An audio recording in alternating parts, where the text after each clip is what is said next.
আচ্ছা দেখো পরের অংশে আসা যাক। তাহলে প্রথম অংশে ডোভার বিচ। ডোভার বিচ হলো একটা সমুদ্র সৈকতের নাম, লিখেছেন ম্যাথিউ আর্নল্ড। এটা একটা ফিলোসফিক্যাল পোয়েম। ডোভার বিচ একটা সমুদ্র সৈকতের নাম, ভিক্টোরিয়ান যুগে লেখা হয়েছে। বুঝতে পারলে কিনা কি ধরনের কবিতা? এটা একটা দার্শনিক কবিতা। আন্ডারস্ট্যান্ডেবল? এইটুকু বোঝা গেছে সবার কাছে? ঠিক। এবারে কবিতাটার কি রয়েছে? The sea is calm tonight, সমুদ্র হচ্ছে আজকে শান্ত। দ্য টাইড ইজ ফুল, সমুদ্র যেন কানায় কানায় পরিপূর্ণ, জোয়ারে পরিপূর্ণ হয়ে আছে। The moon lies fair upon the strait, চাঁদের আলো পড়েছে সমুদ্র সৈকতের উপর সুন্দরভাবে। বুঝতে পারলে কিনা?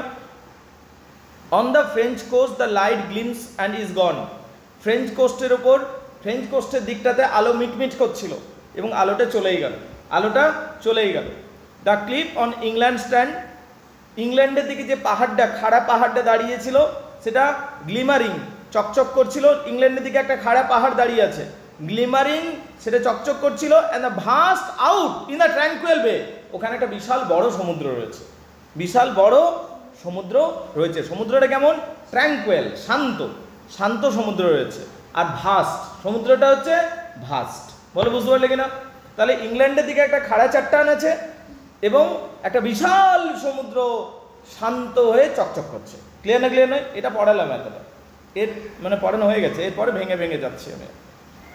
কাম to the window, sweet is the night here. Come to the window, এখানে কবি তার স্ত্রীকে বলছে কাম টু দ্য উইন্ডো, এসো এসো জানলার কাছে এসো। Sweet is the night here, রাত্রির বাতাসটা বেশ মিষ্টি। Come to the window, come to the window, এসো এসো জানলার কাছে এসো। Sweet is the night here, রাত্রির বাতাসটা বড়ই মিষ্টি। বলো এইটুকু লাইন ক্লিয়ার কিনা? Everybody gets it clear? Everybody gets it clear? Okay okay, clear?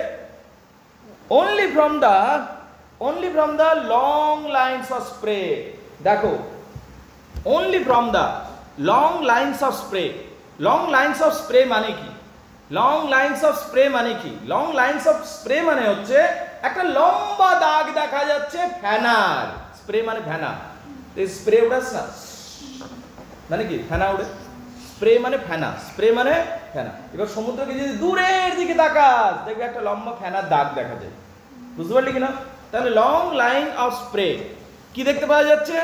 only from the long line of the spray, long line of the spray with the sea meets the moon blessed land, একটা দূরে একটা লম্বা ফেনা দেখা যাচ্ছে, line দেখা যাচ্ছে, ফেনার line দেখা যাচ্ছে।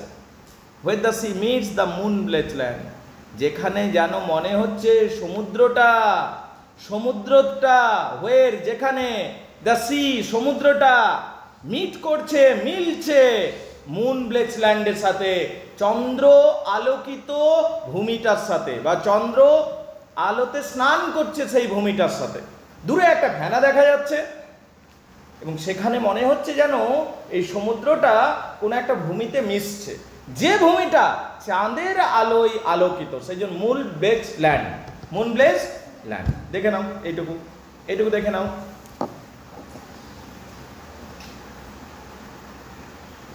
এটুকু দেখে নাও, এটুকু দেখে নাও, কার কি অসুবিধা আছে বলো? মুন ব্লেস ল্যান্ড মানে জ্যোৎস্না স্নাত ভূমি। বুঝতে পারলে কিনা? জ্যোৎস্না আলোয় যেন ভূমিটা স্নান করছে। Everybody gets it clear? এটুকু দেখে নাও, কার কি অসুবিধা আছে বলো? আরেকবার বলছি, কাম টু দ্য উইন্ডো, এসো এসো জানলার কাছে এসো। নিজের স্ত্রীকে ডাকছে কবি। Sweet is the night air, রাত্রির বাতাসটা কত সুন্দর, এসো এসো।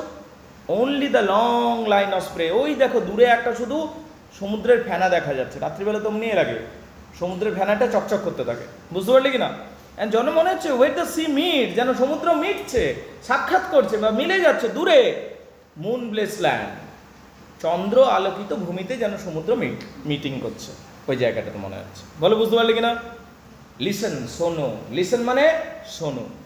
ইউ হিয়ার দ্য গ্র্যাটিং রোজ, তুমি কি শুনতে পাচ্ছ সেই তীব্র কর্কশ আওয়াজগুলো? গ্র্যাটিং রোর, হিয়ার, লিসেন, শোনো। ইউ হিয়ার, তুমি শুনতে পাচ্ছ দ্য গ্র্যাটিং রোর। গ্র্যাটিং রোর মানে তীব্র কর্কশ শব্দ, তীব্র কর্কশ আওয়াজ, ওটা গ্র্যাটিং রোর বলা হয়। কি বলা হয়? তুমি কি শুনতে পাচ্ছ? লিসেন লিসেন, তুমি কি শুনতে পাচ্ছ? ইউ হিয়ার, তুমি কি শুনতে পাচ্ছ? দ্য গ্র্যাটিং রোর, অনেকগুলো নুড়ি পাথর আওয়াজ করছে, ওটাকে গ্র্যাটিং রোর বলে, যে আওয়াজটা হয়। রোর মানে গর্জন। তুমি কি শুনতে পাচ্ছ? ওই গ্র্যাটিং রোরটাকে তুমি কি শুনতে পাচ্ছ? তীব্র কর্কশ আওয়াজটাকে কি তুমি শুনতে পাচ্ছ? অফ পেবেলস, যেটা বেরিয়ে আসছে কিসের মাধ্যমে? পেবেলস। পেবেলস মানে নুড়ি পাথর। পেবেলস মানে নুড়ি পাথরের ঠোকাঠুকির মাধ্যমে ওই আওয়াজটা বেরিয়ে আসছে। বলো, বুঝতে পারলে কিনা? বুঝতে পারলে কিনা? Which the wave drew back and fling, যে নুড়ি পাথরগুলোকে, যে নুড়ি পাথরগুলোকে ঢেউ পিছনে টেনে নিয়ে যাচ্ছে আর ছুড়ে দিচ্ছে, পিছনে টেনে নিয়ে যাচ্ছে আর ছুড়ে দিচ্ছে, এবং সেই জন্য আওয়াজটা হচ্ছে। বলো, বুঝতে পারলে কিনা? হুইচ পেবেল, দেখো কি বলছে, পেবেলস, ওই গ্র্যাটিং রোড গুলো পেবেলসের, কিসের শব্দ? পেবেলস মানে নুড়ি পাথরের। হুইচ দ্য ওয়েভ, যেগুলোকে, ওয়েভস ঢেউগুলো, ড্রিউ ব্যাক টেনে নিয়ে যাচ্ছে, অ্যান্ড ফ্লিং ছুড়ে দিচ্ছে, টেনে নিয়ে যাচ্ছে এবং ছুড়ে দিচ্ছে। ফ্লিং মানে ছুড়ে দেয়া, ড্রিউ ব্যাক মানে টেনে নিয়ে যাওয়া এবং ছুড়ে ফেলা। সমুদ্র তো তাই করে, পিছনে নিয়ে যায় সামনে ফেলে দেয়, পিছনে নিয়ে যায় সামনে ফেলে দেয়, এইটা বলছে। দেখে নাও, ফ্লিং পর্যন্ত দেখে নাও। কার কি অসুবিধা আছে আগে বলো। ওকে, চলো আরেকবার বিষয়টা বলা যাক। Come to the window, sweet is the night air. এসো এসো এসো, ওর কবি নিজের স্ত্রীকে ডাকছে, এসো এসো জানলার কাছে এসো, দেখো কি মধুর বাতাস। Only from the long line of spray, এখান থেকে শুধুমাত্র দূরে একটা শুধু ফ্যানার লাইন দেখতে পাওয়া যাচ্ছে। কি দেখতে পাওয়া যাচ্ছে? একটা ফ্যানার লাইন দেখতে পাওয়া যাচ্ছে। With the sea meets the moon bleach land, যেখানে মনে হচ্ছে সমুদ্র মিট করছে সি ব্লেচ ল্যান্ডের সাথে, যেখানে সমুদ্র মিট করছে, সমুদ্র যেন মিট করছে জ্যোৎস্না স্নাত ভূমির সাথে। বলো, লিসেন, শুনছো? ইউ হিয়ার দ্য গ্র্যাটিং রোর, তুমি কি শুনতে পাচ্ছ? ওই কর্কশ আওয়াজ করা গর্জনটা কি তুমি শুনতে পাচ্ছ? অফ দ্য পেবেলস, ওটা নুড়ি পাথরের গর্জন। Which the waves drew back, which the waves drew back, which the waves, যেগুলো মেঘ, ওই যে ওয়েভস ঢেউগুলো, ড্রিউ ব্যাক টেনে নিয়ে যাচ্ছে, অ্যান্ড ফ্লিং ছুড়ে দিচ্ছে, নুড়ি পাথরগুলো টেনে নিয়ে যাচ্ছে এবং ছুড়ে দিচ্ছে। ফ্লিং মানে ছুড়ে দেয়া। অ্যাট দেয়ার রিটার্ন, যখন তারা ফিরে আসছে, ঢেউটা যখন ফিরে আসছে, অ্যাট দেয়ার রিটার্ন, তাদের ফিরে আসার সময়। বুঝতে পারলে? আপ দ্য হাই স্ট্র্যান্ড, সমুদ্র তটে, এবং কি up the high strand, high strand মানে সমুদ্র তট, হাই স্ট্র্যান্ড মানে সমুদ্র তট, সমুদ্র তট। বুঝতে পারলে কিনা? ওই ঢেউগুলো যখন সমুদ্র তটে আসছে, তখন নুড়ি পাথরগুলোকে ছুঁড়ে ফেলে দিচ্ছে সমুদ্র তটে। বলে, বুঝতে পারলে কিনা? এই যে high strand, up the high strand, high strand মানে সমুদ্র তট, হাই স্ট্র্যান্ড মানে সমুদ্র তট। বিগিন অ্যান্ড সিজ, আর এই প্রসেসটা শুরু হচ্ছে বন্ধ হচ্ছে, শুরু হচ্ছে বন্ধ হচ্ছে, আসছে ফেলে দিচ্ছে, আবার নিয়ে যাচ্ছে, আবার ফেলে দিচ্ছে। Begin and cease, begin and cease, শুরু হচ্ছে বন্ধ হচ্ছে, শুরু হচ্ছে বন্ধ হচ্ছে, ছুড়ে দিচ্ছে আবার নিয়ে যাচ্ছে। বিগিন অ্যান্ড সিজ, শুরু হচ্ছে, বিগিন মানে শুরু হওয়া, সিজ মানে বন্ধ হওয়া, আবার বিগিন হচ্ছে আবার শুরু হচ্ছে। বুঝতে পারলে? And then again, and then begin again, তারপর কি হচ্ছে? আবার শুরু হচ্ছে। হ্যাঁ না না? বুঝতে পারলে কিনা? ঠিক। তারপর দেখো, উইথ ট্রিমোলাস, এবং কি ট্রিমোলাস মানে কাঁপতে থাকা, ট্রিমোলাস মানে কাঁপতে থাকা, ট্রিমোলাস মানে কাঁপতে থাকা, ট্রিমোলাস মানে কাঁপতে থাকা। উইথ ট্রিমোলাস, ট্রিমোলাস দেখো, ট্রিমর, ট্রিমর মানে কাঁপা, আর ট্রিমোরাস, ট্রিমোলাস মানে হচ্ছে যেন ধীরে ধীরে কাঁপতে থাকা, যেন ট্রিমোলাস কেডেন্স, কেডেন্স মানে সুর, যেন একটা কাঁপতে থাকা সুর পাওয়া যাচ্ছে। কেডেন্স মানে সুর, মেলোডি। কেডেন্স মানে সুর বা মেলোডি, কেডেন্স মানে সুর বা মেলোডি, যেন একটা কাঁপতে থাকা সুর বেরিয়ে আসছে সমুদ্র থেকে, কাঁপতে থাকা সুর বেরিয়ে আসছে সমুদ্র থেকে। স্লো অ্যান্ড ব্রিং, যেটা ধীর, এবং ব্রিং কি নিয়ে আসছে? যেটার মধ্যে থেকে স্লো, স্লো ধীরে, slow and bring the eternal note of sadness, যেটার মধ্যে থেকে, তাহলে সমুদ্রের মধ্যে থেকে একটা কাঁপতে থাকা সুর বেরিয়ে আসছে, যেটা কি নিয়ে আসছে? The eternal note of sadness in, যেটার মধ্যে চিরন্তন দুঃখের একটা বাণী রয়েছে, চিরন্তন দুঃখের একটা বাণী। ইটারনাল নোট অফ স্যাডনেস, চিরন্তন দুঃখের বাণী, ইটারনাল নোট অফ স্যাডনেস, চিরন্তন দুঃখের বাণী। The eternal note of sadness মানে দুঃখের বাণী, আনএন্ডিং নোট অফ স্যাডনেস, ওটা হচ্ছে ইটারনাল নোট অফ স্যাডনেস। ওই কাঁপতে থাকা সুরের মধ্যে যেন চিরন্তন দুঃখের বাণী রয়েছে, কাঁপতে থাকা সুরের মধ্যে ইটারনাল স্যাডনেস রয়েছে, ইটারনাল নোট অফ স্যাডনেস রয়েছে, মানে চিরন্তন, মানে কি রয়েছে? সরি, চিরন্তন দুঃখের বাণী রয়েছে। তাহলে কি বলছে দেখো, তাহলে দেখো কি বলছে জায়গাটা, এই যে সমুদ্রের ঢেউগুলো আসছে, নুড়ি পাথরগুলোকে নিয়ে যাচ্ছে, আবার ছুঁড়ে ফেলে দিচ্ছে, আবার নিয়ে যাচ্ছে, আবার ছুঁড়ে ফেলে দিচ্ছে। তাহলে বিগিন অ্যান্ড সিজ, এই ঢেউটা আসছে, বন্ধ হচ্ছে, আবার আসছে, আবার বন্ধ হচ্ছে, and again begin with ট্রিমোলাস cadence, যেন সমুদ্রের মধ্যে একটা কাঁপতে থাকা সুর রয়েছে। অ্যান্ড দ্যাট ব্রিং, যেটা নিয়ে আসছে, কি নিয়ে আসছে, যেটা কি শোনাচ্ছে যেন, the eternal note of sadness in, যেটার মধ্যে যেন রয়েছে একটা চিরন্তন দুঃখের বাণী রয়েছে। কি রয়েছে? চিরন্তন দুঃখের বাণী রয়েছে। দেখে নাও কার কি সমস্যা আছে বলো এইটুকুর মধ্যে। এর পরের অংশে আসছি সফোক্লেসিস। সফোক্লেসিস, লং এগো। সফোক্লেসিস কে ছিলেন? গ্রিসের একজন মহান দার্শনিক ছিলেন, একজন মহান নাট্যকার ছিলেন, যিনি ইডিপাস লিখেছিলেন। কি লিখেছিলেন? ইডিপাস। ইডিপাস নাটক লিখেছিলেন, সবচেয়ে দুঃখের নাটক ইডিপাস, বুঝতে পারলি কিনা? সফোক্লেসিস লিখেছিলেন। মানে ইডিপাস নাটকটা মানুষের মানে হিউম্যান বিংয়ের ট্র্যাজেডি দেখায়। ইডিপাসের কনসেপ্টেই ছিল মানুষের জীবন দুঃখে পরিপূর্ণ এবং মানুষের জীবন ফেট ওরিয়েন্টেড, ভাগ্য নির্ভর, বুঝতে পারলি কিনা? তো এই যে ইডিপাস যখন লিখছেন, সফোক্লেসিস ইডিপাসের জীবনের প্রচুর করুণা, মানে প্রচুর কান্না দুঃখ দেখিয়েছে। তো হতে পারে সফোক্লেসিস ওই রাইটারটা হতে পারে এই সমুদ্র তটে একবার এসেছিল এবং সেও এই কান্নার আওয়াজটাকে শুনতে পেয়েছিল বা বাণীটাকে শুনেছিল, তারপর সে অনুপ্রেরিত হয়ে ওই সমস্ত নাটকগুলো লিখেছিল, এইটা বলতে চাইছে। সফোক্লেসিস লং এগো, সফোক্লেসিস বহুদিন আগে, সফোক্লেসিস বহুদিন আগে হার্ড ইট অন এজিয়ান, সম্ভবত এই কান্নার আওয়াজটাই শুনেছিল, এই দুঃখের বাণীটাই শুনেছিল অন এজিয়ান, এজিয়ান সমুদ্রে। কোথায়? এজিয়ান সমুদ্রে, বুঝতে পারলে কিনা? এটা একটা সমুদ্রের নাম, এটা একটা সমুদ্রের নাম, হ্যাঁ, the Aegean.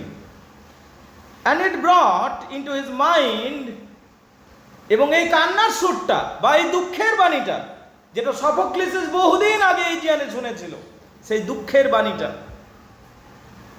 ব্রট into his mind, তার মাইন্ডের মধ্যে এনেছে। কি এনেছে? দ্য টার্বিড এব অ্যান্ড ফ্লো, তার মাইন্ডে এনে দিয়েছিল দ্য টার্বিড এব and flow of human misery, মানুষের জীবনের যে জোয়ার ভাটাটা চলে, মানুষের জীবনে যে দুঃখের জোয়ার ভাটা চলে, তার কনসেপ্টটা সে এইখান থেকে সম্ভবত পেয়েছিল। অনেক দিন আগে সফোক্লেসিস, যিনি ইডিপাস লিখেছিলেন, তিনি হয়তো এজিয়ানের বসেছিলেন এবং এজিয়ানের সামনে বসেছিলেন এবং সেখানে তিনি এই দুঃখের আওয়াজটা শুনতে পান, দুঃখের সুরটা শুনতে পান, ইটারনাল নোট অফ স্যাডনেস শুনতে পান এবং সেখান থেকেই তিনি কনসেপ্টটা পান দ্য এব and flow of human misery, মানুষের জীবনের দুঃখ দুঃখ কষ্টের কনসেপ্টটা এখান থেকেই পান। তাহলে কি? Ebb and flow of human misery, ebb and flow of human misery, ebb and flow মানে কি? জোয়ার ভাটা, অফ হিউম্যান মিজারি কি? মানুষের দুঃখ। তো মানুষের জীবনে যে জোয়ার ভাটা চলে, সেই ব্যাপারটা তিনি এখান থেকে সম্ভবত অনুমান করেছিলেন। কে? সম্ভবত আজ থেকে বহুদিন আগে, 1000 বছর আগে সফোক্লেসিস এজিয়ানের তীরে বসেছিলেন এবং এই সমুদ্রের মধ্যে ইটারনাল নোট অফ স্যাডনেস শুনেছিলেন, দুঃখের বাণীটা, চিরন্তন দুঃখের বাণী শুনেছিলেন এবং বুঝতে পেরেছিলেন মানুষের জীবনের দুঃখের জোয়ার ভাটাগুলোকে। এইটা বলছে, তার জন্য তার লেখাগুলো এত দুঃখজনক হয়। কার? সফোক্লেসিস। ওই বলো। ওই তো টার্বিড হচ্ছে কি? মানে ডিসঅর্ডারলি, ঠিক আছে? টার্বিড এর হ্যাঁ, টার্বিড কথাটা বলতে আমি জাম্প করে গেছিলাম মনে হয়। টার্বিড মানে ডিসঅর্ডারলি, টার্বিড মানে ডিসঅর্ডারলি, যেটা অর্ডারলি হয় না, যেটা অর্ডারলি হয় না সেটাকে টার্বিড বলা হয়। সেটা কি বলা হয়? টার্বিড, ঠিক আছে? We find also in the sound A thought, we find also in the sound of thought, আমরাও এই আওয়াজের মধ্যে একটা কিছু থিঙ্কিং পাচ্ছি। আমরাও এই আওয়াজের মধ্যে, সমুদ্রের আওয়াজের মধ্যে যেরকম সফোক্লেসিস একটা সময় পেয়েছিল, ঠিক একই রকম আমরাও এই আওয়াজের মধ্যে কিছু একটা থিঙ্কিং পাচ্ছি, কিছু একটা থিঙ্কিং পাচ্ছি। Hearing it by the distant northern sea, যেটা শুনতে পাচ্ছি আমি দূরতম, ডিস্টেন্ট মানে দূরতম, নর্দার্ন সি উত্তরের সমুদ্র থেকে আসছে, যেটা আমার মনে হচ্ছে দূরতম উত্তরের সমুদ্র থেকে এই আওয়াজটা, এই থিঙ্কিংটা আসছে, এই থিঙ্কিংটা আসছে। দেখে না ওই পর্যন্ত কার কি আছে বলো। অর্থাৎ এখানে উনি কি বলতে চাইছেন? এখানে বলতে চাইছেন সফোক্লিসও হয়তো অনেকদিন আগেই এই সুখ দুঃখের মানে এই দুঃখের জোয়ার ভাটাটা শুনেছিলেন এবং সেখান থেকে মানুষের জীবনে যে অনিয়মিত জোয়ার ভাটা হয়, দুঃখের জোয়ার ভাটা হয়, ওই কনসেপ্টটা তার মাথায় এসেছিল, এইটা তিনি বলছেন। বলো, বুঝতে পারলে কিনা? তারপর দ্য সি অফ ফেথ, বিশ্বাসের সমুদ্রটি, দ্য সি অফ ফেথ, বিশ্বাসের সমুদ্রটি, ওয়াজ ওয়ান্স, একদা বা কোনো এক সময়, ওয়াজ ওয়ান্স টু অ্যাট ফুল, কানায় কানায় পূর্ণ ছিল। বিশ্বাসের সমুদ্রটা একটা সময় কানায় কানায় পূর্ণ ছিল, অর্থাৎ সমুদ্র মানে এখানে পৃথিবী, এবং জলটা হচ্ছে বিশ্বাস। বুঝতে পারলি কিনা? মানে আমাদের পৃথিবী একটা সময় বিশ্বাসে পরিপূর্ণ ছিল। কিসে পরিপূর্ণ ছিল? বিশ্বাসে।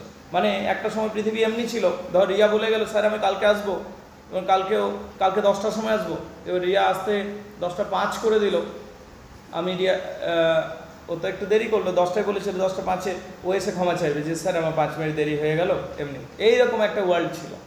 বুঝতে পারলি কিনা? রাইট? You understand? তো এমন একটা জগৎ, বিশ্বাসের জগৎ কানায় কানায় পরিপূর্ণ। আন্ডারস্ট্যান্ডেবল? ঠিক।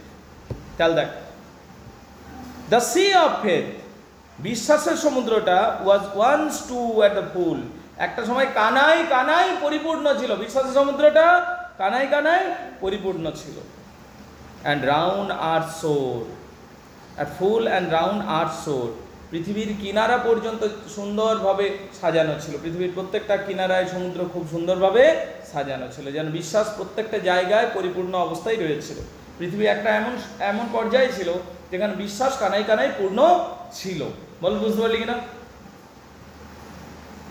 লে like a folds of bright girdle furl, এবং যেটাকে দেখে মনে হতো একটা উজ্জ্বল চুড়ি, যেটা দেখে মনে হতো, গ্রিডেল মানে কি? গ্রিডেল মানে চুড়ি, গ্রিডেল মানে গোল জিনিসকে গ্রিডেল বলা হয়। বুঝতে পারলি কিনা? তাহলে যেটা মনে হতো যেন উজ্জ্বল রূপার চুড়ি, এই সমুদ্রটাকে বলছে। ঠিক আছে?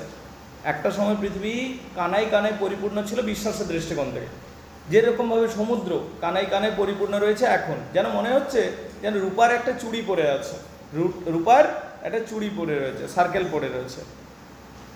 বাট নাও আই অনলি হার, কিন্তু এখন আমি শুনতে পাই শুধুমাত্র ইটস মেলানকোলি সং, কিন্তু এখন আমি কি শুনতে পাচ্ছি? এখন আমি শুধু কান্নার ডাক শুনতে পাচ্ছি, মেলানকোলি সং শুনতে পাচ্ছি, কান্নার ডাক শুনতে পাই, মেলানকোলি সিকে শুনতে পাচ্ছি, কান্নার বা দুঃখের সমুদ্রকে শুনতে পাচ্ছি। লং উইথড্রয়িং রোর, এবং পিছিয়ে যাওয়ার উল্লাস বা পিছিয়ে যাওয়ার আওয়াজ শুনতে পাচ্ছি। লং উইথড্রয়িং রোর, পিছিয়ে ফিরে আসার আওয়াজ শুনতে পাচ্ছি। বলো, বুঝতে পারলে কিনা? It is a retreating sea, এটা একটা ইট ইজ কথার নেই, রিট্রিটিং সি, পিছিয়ে যাওয়া সমুদ্র, মানে এবার সমুদ্রে ভাটা শুরু হয়ে গেছে, সমুদ্র পিছনে যাচ্ছে। তাহলে পৃথিবীটা সমুদ্র পিছনে যাওয়াটাকে সিম্বলাইজ করছেন, যেন পৃথিবী পিছন দিকে চলতে শুরু করেছে, বিশ্বাস ভাঙতে শুরু করেছে সবার। দ্য অরিজিন অফ স্পিসিস বা মিনস অফ ন্যাচারাল সিলেকশন যখন প্রকাশিত হয়ে গেছিল, মানুষের বিশ্বাস ভাঙতে শুরু করেছিল, মানুষ কেউ কাউকে বিশ্বাস করছিল না, ক্রাইম রেট বেড়ে গেছিল। ঠিক যেন এই সমুদ্রটার মতো, যেটা একটু আগে কানায় কানায় পূর্ণ ছিল, সুন্দর ছিল, অপূর্ব সুন্দর ছিল, বিশ্বাস বোঝাচ্ছিল, সেই সমুদ্রটা এখন যখন পিছিয়ে যাচ্ছে, নোংরা আবর্জনা নুড়ি পাথরগুলো সব দেখা যাচ্ছে, এবং সমুদ্রটা পিছিয়ে যাচ্ছে। ঠিক সেই রকম পৃথিবীটা, বিশ্বাস ছাড়া পৃথিবী এইরকম হয়ে যাবে, বিশ্বাস ছাড়া পৃথিবী এইরকম হয়ে যাচ্ছে। দেখো, but now I only hear its melancholy long withdrawing roar, এখন আমি শুধু শুনতে পাই মেলানকোলি, দুঃখের লং দীর্ঘ, উইথড্রয়িং রোর, পিছিয়ে যাওয়ার গর্জন, পিছিয়ে যাওয়া আওয়াজ শুনতে পাই। রিট্রিটিং, সমুদ্র সত্যি পিছিয়ে যাচ্ছে, রিট্রিটিং মানে পিছিয়ে যাওয়া। ঠিক আছে? To the breath of the night wind down the vast edges drear and the naked shingles of the world, এবং কি হচ্ছে? রিট্রিটিং, সমুদ্র পিছিয়ে যাচ্ছে। To the breath of the night wind, এবং রাত্রিটার বাতাস যেন হলো নিঃশ্বাস। ব্রিথ মানে কি? নিঃশ্বাস। নাইট উইন্ড মানে কি? রাত্রির বাতাস, এবং এই রাত্রির বাতাসটা মনে হচ্ছে যেন নিঃশ্বাস। The breath of the night wind down the vast edges, এবং বিশাল এজেস মানে কিনারা, কিনারা। Drear and the naked shingles of the world, এবং সমস্ত বিশাল কিনারা জুড়ে সমস্ত নুড়ি পাথরগুলো বেরিয়ে আসছে, মানে পৃথিবী জুড়ে, সারা পৃথিবী জুড়ে নোংরা আবর্জনা বেরিয়ে আসছে যখন বিশ্বাসটা সরে গেল।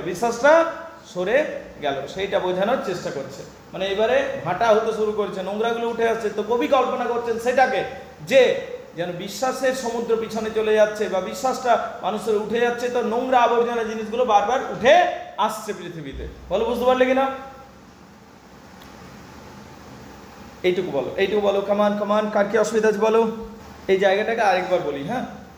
দ্য সি অফ ফেথ, বিশ্বাসের সমুদ্র, ওয়াজ ওয়ান্স, কোনো একটা সময়, অ্যাট দ্য ফুল, কানাই কানাই পরিপূর্ণ ছিল, অ্যান্ড রাউন্ড অফ আর্থ শোর, যেভাবে পৃথিবীটা প্রত্যেকটা সমুদ্র সৈকতে পরিপূর্ণ, ঠিক সেই রকম পৃথিবীটা একটা সময় বিশ্বাসে পরিপূর্ণ ছিল। বলো, বুঝতে পারলে কিনা? Lay like folds of the bright girdle furl, এবং যেন মনে হতো যে একটা সমুদ্রটাকে দেখে মনে হচ্ছে যেন একটা রূপার চাকতি, ঠিক সেই রকম সুন্দর মনে হতো পৃথিবীটাকে। But now I only hear, কিন্তু এইখান থেকে বিপরীত চিত্র আসছে, যেহেতু ভাটা শুরু হয়ে যাচ্ছে। কিন্তু এখন আমি পৃথিবীটাকে কি হিসাবে দেখি? ইট মেলানকলি লং উইথড্রয়িং রোড, এটা শুধুমাত্র দুঃখজনক, দুঃখকর, লং দীর্ঘ, উইথড্রয়িং রোড, ফিরে যাওয়ার একটা যেন জার্নি শুরু হয়েছে সারা পৃথিবী জুড়ে। যেন পিছন দিকে, সামনের দিকে জার্নিটা নয়, পিছন দিকে জার্নি শুরু হয়েছে। রিট্রিটিং মানে পশ্চাৎ দিকে, মানে পিছন দিকে জার্নি। রিট্রিটিং মানে পিছিয়ে যাওয়ার জার্নি শুরু হয়েছে। To the breath of the night wind, এদিকে সমুদ্র সৈকতে মৃদুমন্দ বাতাস বইছে, তো সেই বাতাসটাকে নাইট উইন্ডের সাথে তুলনা করা হয়েছে। কিসের সাথে তুলনা করা হচ্ছে? Night wind.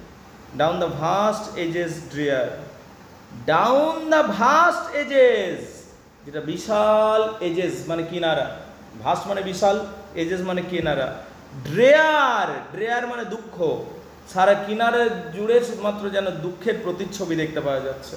মানে চারিদিকে নোংরা আবর্জনাগুলো উঠে আসছে, ওইগুলোকে দুঃখ ইন্ডিকেট করা হচ্ছে। ওইদিকে কি বলা হচ্ছে? দুঃখ। আর ন্যাকেড সিঞ্জালস অফ দ্য ওয়ার্ল্ড, এবং সারা পৃথিবীর নগ্ন নুড়ি পাথরগুলো, ন্যাকেড সিঞ্জালস অফ দ্য ওয়ার্ল্ড, সারা পৃথিবীর নগ্ন নুড়ি পাথরগুলো উঠে আসছে সমুদ্র পিছিয়ে যাওয়ার সাথে। সমুদ্র ছিল বিশ্বাস সরে যাওয়ার সাথে সাথে সারা পৃথিবীতে কুলসিত পদার্থগুলো এবং খারাপ জিনিসগুলো উঠে আসছে, এইটা বলছে। বলো, বুঝতে পারলে কিনা? আন্ডারস্ট্যান্ডেবল, বোঝা গেছে? এরপরে অংশ আসবো। লাভ লেট আস বি ট্রু, হে প্রেম, চলো আমাদের একে অপরের প্রতি লয়াল থাকতে দাও। লাভ মানে প্রেমে যখন তুমি লয়াল থাকো, পৃথিবীটা তোমার কাছে সুন্দর, ঠিক আছে? আর যখন তুই হার্ট হয়ে যাস, পৃথিবীটা অসুন্দর তোর কাছে। তো যখন লয়ালিটি থাকবে, সেখানে ট্রাস্ট থাকবে। ট্রাস্ট, লয়ালিটি এগুলো সবই ছিল যতদিন পর্যন্ত সবাই বিশ্বাস করতো সব কিছুকে, ধর্মকে বিশ্বাস করতো, সব কিছু ছিল। লাভ লেট আস বি ট্রু, হে প্রেম, চলো আমরা একে অপরের প্রতি লয়াল থাকি সর্বদা। টু ওয়ান অ্যানাদার, একে অপরের প্রতি। ও যেন নিজের স্ত্রীকেও বলছে যে আমরা চলো একে অপরের প্রতি সর্বদা যেন লয়াল থাকবো। বুঝতে পারলে কিনা? For the world which seems to lie before us, তার কারণ, ফর মানে এখানে কারণ এই পৃথিবীটা যেটা আমাদের সামনে রয়েছে, to lie before us like the land of dream, আসলে এই পৃথিবীটা না স্বপ্নের পৃথিবীর মতো, এতই সুন্দর পৃথিবী। যদি বিশ্বাসে পরিপূর্ণ থাকে তাহলে পৃথিবীটা কিসের মতো? স্বপ্নের পৃথিবীর মতো। হুইচ, দেখো, to lie before us like a land of dream, যেন স্বপ্নের ভূমির মতো সুন্দর। হে প্রেম, চলো আমরা একে অপরের প্রতি সবসময় লয়াল থাকবো। তাহলে এই পৃথিবীটা না স্বপ্নের ভূমির মতো সুন্দর। তাহলে ভূমিটা কিসের মতো সুন্দর? স্বপ্নের ভূমির মতো সুন্দর। সো ভেরিয়াস, বৈচিত্র্যপূর্ণ, এই পৃথিবী বড়ই বৈচিত্র্যপূর্ণ। সো ভেরিয়াস মানে বৈচিত্র্যপূর্ণ। সো বিউটিফুল, বড়ই সুন্দর। সো নিউ, বড়ই নতুন। তাহলে বড়ই বৈচিত্র্যপূর্ণ, বড়ই সুন্দর এবং বড়ই নতুন। ক্লিয়ার না ক্লিয়ার নয়? প্রেম, চলো আমরা একে অপরের প্রতি সর্বদা লয়াল থাকবো। তাহলে এই পৃথিবী তোমার কাছে এবং আমার কাছে বড়ই সুন্দর বলে মনে হবে। তার কারণ প্রকৃতপক্ষে এই পৃথিবী স্বপ্নের মতো সুন্দর। এই পৃথিবী বড়ই বৈচিত্র্যপূর্ণ এবং এই পৃথিবী বড়ই সুন্দর, এইটা বলতে শুরু করেছে। সো নিউ, নতুনত্বে পরিপূর্ণ। ক্লিয়ার না ক্লিয়ার নয়?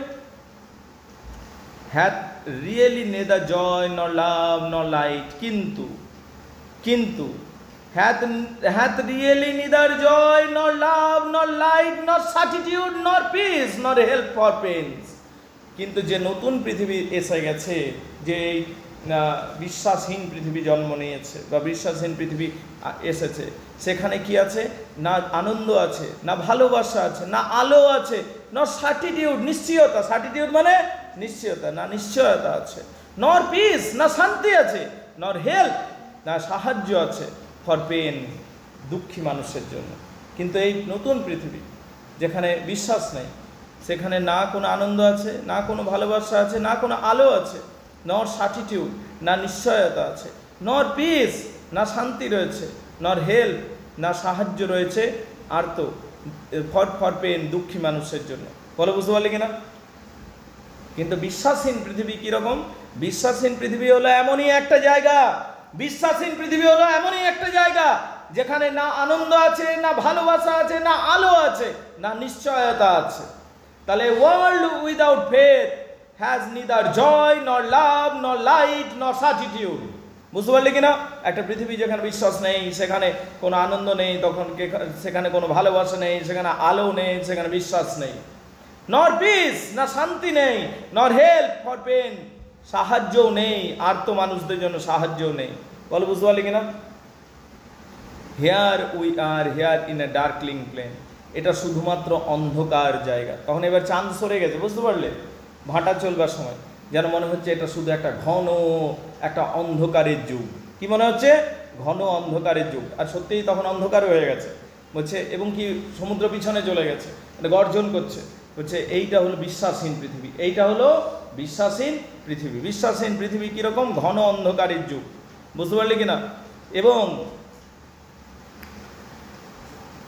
and here we are on the darkling plain, swift on the confused alarms of the struggle at flight. এবং আমাদের অবস্থা ঠিক সেই সৈনিক দলের মতো যারা অন্ধকারে লড়াই করে চলেছে, এবং কে কাকে মারছে, কে কার বিরুদ্ধে লড়াই করেছে কেউ কিছু জানে না। গ্রিক মিথোলজি তেমনি একটা যুদ্ধের কথাও রয়েছে, যে লড়াই করতে এসেছিল, রাত হয়ে গেছে, এবার সৈন্যদল ওইদিকে সামনে, এইদিকে সামনে, নিজেদের মধ্যে লড়াই শুরু করেছে। অন্ধকারে তো তুই সামনের কাউকে দেখতে পাচ্ছিস না, তুই যখন লড়াই করছিস, চারিদিকে লড়াই করছিস, তো তুই নিজের লোককে মেরে দিচ্ছিস। কেন? তার কারণ you are confuse, you cannot see anyone. বলছি পৃথিবীটা আমাদের অমনি হয়ে গেছে, বিশ্বাসহীন পৃথিবী ওই রকম, কনফিউজড আর্মি যেন সবার সাথে লড়াই করছে, ওই রকম। বলছে দেখো হেয়ার অ্যান্ড হেয়ার, এখানে উই আর হেয়ার, এবং আমরা হলাম এখানে, অন এ ডার্কলিং পেন, সমতল ভূমিতে রয়েছে, swift and confused alarms of struggle of flight, এবং আমরা দ্রুতগামী সেই কনফিউজড আর্মির মতো যারা লড়াই করছে, with ignorant armies clash by night, যারা অজ্ঞ আর্মির মতো রাত্রির অন্ধকারে একে অপরের বিরুদ্ধে লড়াই করে যাচ্ছে। আমাদের অবস্থাও ঠিক সেই রকম হয়েছে, ঠিক সেই রকম হয়েছে বিশ্বাসহীন পৃথিবীতে, বিশ্বাসহীন পৃথিবীতে। এইটুকু দেখে নাও, ঠিক আছে? কার কি অসুবিধা আছে বলো। তাহলে কবিতা কমপ্লিটেড, মনে রাখবে। আরেকবার বলছি, 1867-তে এটা প্রকাশিত হয়েছে কবিতাটা, ঠিক আছে? ডোভার বিচ একটা জায়গার নাম, ঠিক আছে? ম্যাথিউ আর্নল্ড লিখেছেন। এটা একটা দার্শনিক কবিতা, যে কবিতার মধ্যে দর্শন তত্ত্ব থাকবে, দার্শনিক চিন্তাভাবনা থাকবে, সেটাকে দার্শনিক কবিতা বলা হয়। So this is Dover Beach. কার কি অসুবিধা আছে বলবে অবশ্যই। Thank you.